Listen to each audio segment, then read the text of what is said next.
Franck Ferrand raconte sur Radio Classique.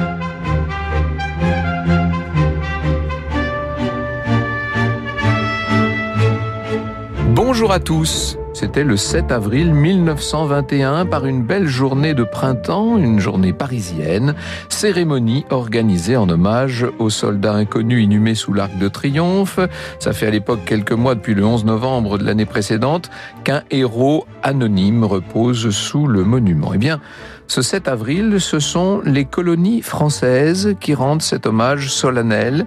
Des délégations de nombreuses associations coloniales, des ligues de combattants, des engagés volontaires, mais aussi des lycéens assistent à la cérémonie au cours de laquelle sont déposées des palmes, des couronnes sur la tombe du soldat inconnu. Et parmi les personnalités officielles, toutes vêtues de manteaux et de chapeaux sombres, on reconnaît un ancien ministre de la guerre, le président de l'Institut colonial français, le président du comité d'aide et d'assistance coloniale, et puis un homme d'un certain âge qui porte une vareuse bleue horizon avec des étoiles en or. Il arbore la Grand Croix de la Légion d'honneur, bien entendu, les bottes cirées, les mains gantées. Il a cette grosse moustache que connaissent bien les Français de l'époque. Ses cheveux blancs sont coiffés en brosse. Cet homme, c'est bien sûr Hubert Lyautey, qui vient d'être fait maréchal de France.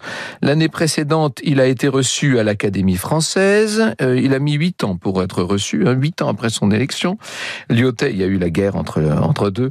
Lyautey est également résident général du Maroc depuis presque 9 ans, et c'est à ce titre qu'il retire son couvre-chef, s'incline, dépose des fleurs sur la tombe du soldat inconnu, avant de prononcer un discours dans lequel il va honorer les soldats qui, sans distinction de race, ont versé leur sang pour la France, et l'ont versé sur tous les fronts. Nul doute que Lyautey, à ce moment-là, pense aux spahis, aux tirailleurs, à tous ces soldats marocains qu'il a dû envoyer pour combattre aux côtés et au nom de la France.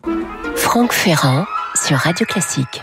Louis-Hubert Gonzalve Lyautey était né à Nancy, figurez-vous, en 1854. Il était d'une assez bonne famille. Son père est ingénieur, diplômé de Polytechnique et des Ponts et Chaussées. Guillaume Jobin, dans l'ouvrage Lyautey le résident, nous dit « Élevé dans un milieu féminin avec un père absent, il est attaché à sa mère et reste toute sa vie maniaque de ses origines et de sa généalogie. Lyautey n'est qu'un patronyme populaire d'origine allemande dont il aime à dire à tort qu'il signifie loyauté.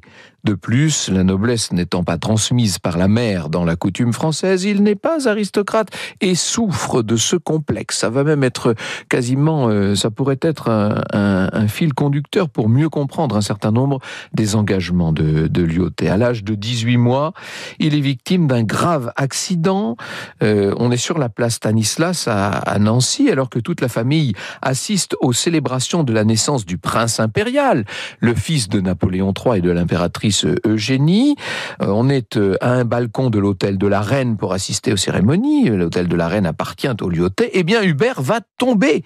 Il tombe du premier étage. Alors, c'est vrai que sa chute est amortie par l'épaule d'un cuirassier à cheval qui a heureusement passé juste à ce moment-là. Et ensuite, le bébé va rebondir sur la croupe de l'animal. Mais il n'empêche que cet enfant va devoir rester alité pendant 2 ans, qu'il subit à plusieurs reprises des interventions chirurgicales et que jusqu'à l'âge de 12 ans, on verra ce petit bonhomme prisonnier d'une espèce de corset.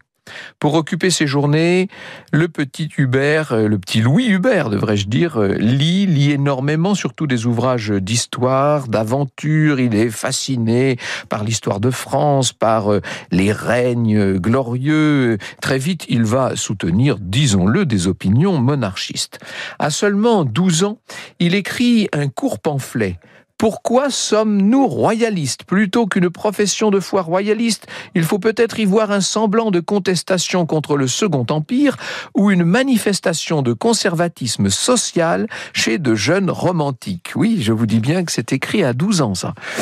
Il va passer son baccalauréat, son bachot, comme on disait à l'époque, en 1872, intègre l'école polytechnique comme l'avait fait son père, je vous l'ai dit, et finalement, il va opter pour Saint-Cyr. Et en entrant dans cette prestigieuse école militaire, Lyautey, disons-le, marche dans les pas d'un certain nombre de ses aînés, puisque sa famille compte énormément d'officiers, notamment un grand-père qui a été général, un arrière-grand-père qui était ordonnateur en chef des armées de Napoléon.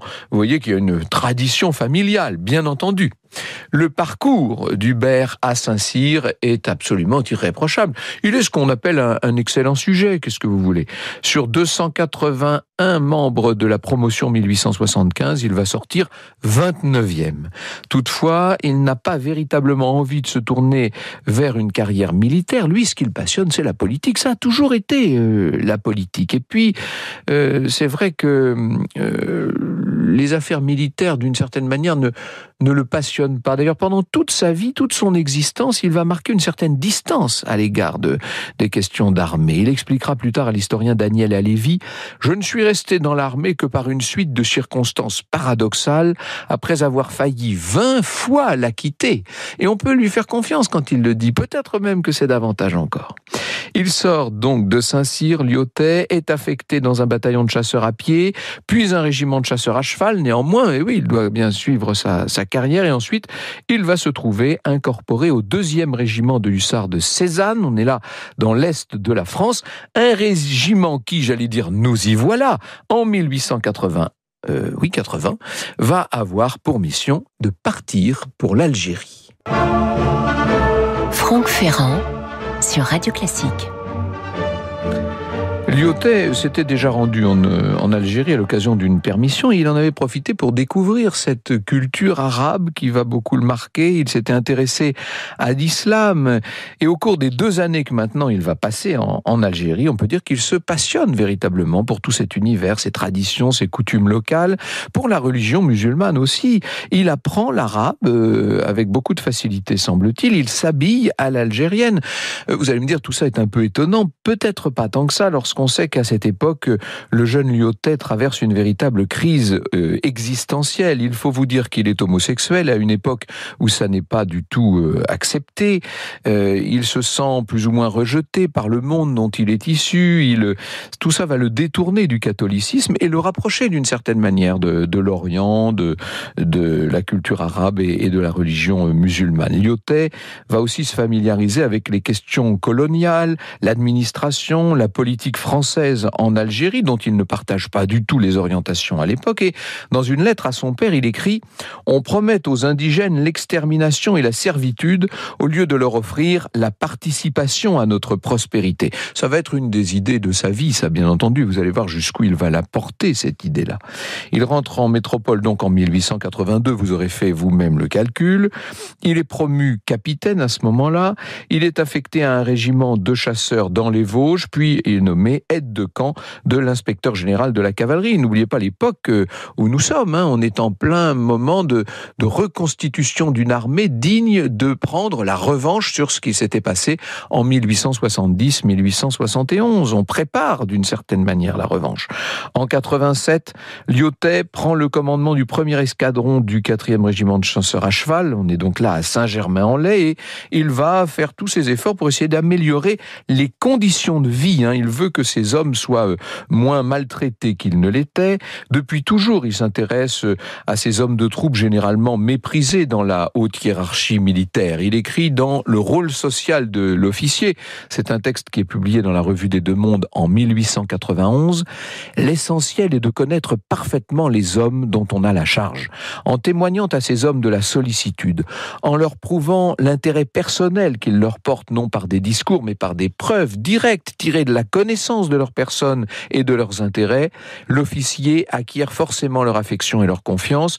Il est de plus merveilleusement préparé et c'est essentiel à son rôle permanent de justicier. » Voilà un mot qui n'est pas neutre sous sa plume. Ce texte-là va valoir tout de même à Lyautey une convocation au ministère des Armées parce que on l'accuse de propager dans l'armée des opinions qu'à l'époque on n'hésite pas à qualifier de socialistes. Ce qui évidemment n'est pas tout à fait le cas, mais c'est comme ça que c'est perçu. Outre ces opinions, Lyautey se démarque de ses semblables par un certain goût des mondanités. On le voit dans toutes sortes de dîners, il adore l'opéra, on le rencontre dans tous les foyers de tous les théâtres parisiens, il est présent dans pas mal de salons, il a pas mal d'amis musiciens, écrivains, parmi lesquels Marcel Proust, bien sûr, écrivain qui d'ailleurs sera témoin de la rupture entre Lyautey et une jeune femme qui s'appelle Louise Besnières, à laquelle il écrit « Je ferais un mauvais mari, je vous avais préparé d'amers regrets et de cruelles déceptions ». Voilà ce qui, d'une certaine manière, est un comportement assez franc. Hubert est promu commandant en 1894, c'est cette même année qu'il est muté en Indochine. Il est un des principaux collaborateurs à ce moment-là du colonel et chef d'état-major Gallieni, et c'est Gallieni qui lui expose une nouvelle doctrine selon laquelle tout succès militaire ne sert à rien s'il n'est pas suivi d'une politique de développement, de modernisation. C'est la doctrine de la conquête civilisatrice.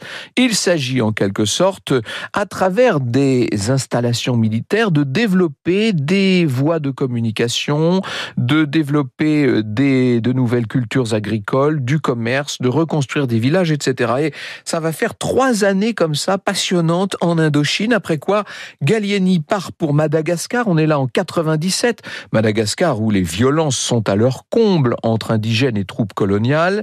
Il est Gallieni nommé gouverneur général de l'île, il parvient à pacifier les provinces les plus instables, là où aucun avant lui n'avait réussi. Et à ce moment-là, Lyautey est promu colonel. Il va quitter Madagascar en 1902 et l'année suivante, il retourne en Algérie, appelé par le nouveau gouverneur du département français qui s'appelle Charles Jonard. C'est toujours le soleil et ces pays de lumière qui m'attirent comme un aimant, écrit Lyautey, qui décidément voue à ces contrées une sorte d'attirance qui est une forme d'amour. Il est nommé général de brigade et puis chef de la division d'Oran, haut commissaire du gouvernement pour la zone frontalière algéro-marocaine. Vous voyez qu'il gravit tous les échelons et ça ne l'empêche pas de continuer à s'intéresser de plus en plus à cette culture, je vous l'ai dit, à s'intéresser à l'islam. Lorsqu'il est gouverneur d'Oran, il va passer des heures dans la mosquée d'Alger à discuter avec des imams.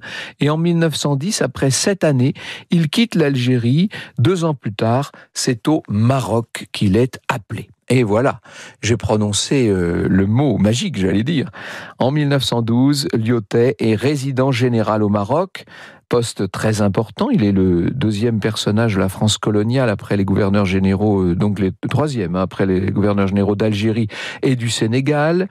Lyautey arrive dans un pays qui est à feu et à sang puisque les Marocains de l'époque se rebellent contre leur sultan. Il a signé en effet ce sultan un traité de protectorat, vous savez, avec la France, et le Maroc, perdant le contrôle des secteurs les plus importants, compte comme l'armée et les finances, évidemment la population n'est pas d'accord. Et la mission de Lyautey, c'est d'essayer de remettre un petit peu d'ordre. C'est une mission que lui a confiée le gouvernement qui est éminemment délicate. Le président Poincaré, président du Conseil et ministre des Affaires étrangères à l'époque, lui avait dit « Réussissez au Maroc et nous vous donnerons une très grande ambassade. Saint-Pétersbourg, par exemple. » Vous imaginez, à l'époque du grand rapprochement franco-russe, l'ambassade de Saint-Pétersbourg, c'est le summum. Alors assez vite, pour asseoir son pouvoir, on voit Lyautey s'appuyer sur les autorités légales. Il obtient leur adhésion en montrant qu'il les respecte et même qu'il les protège.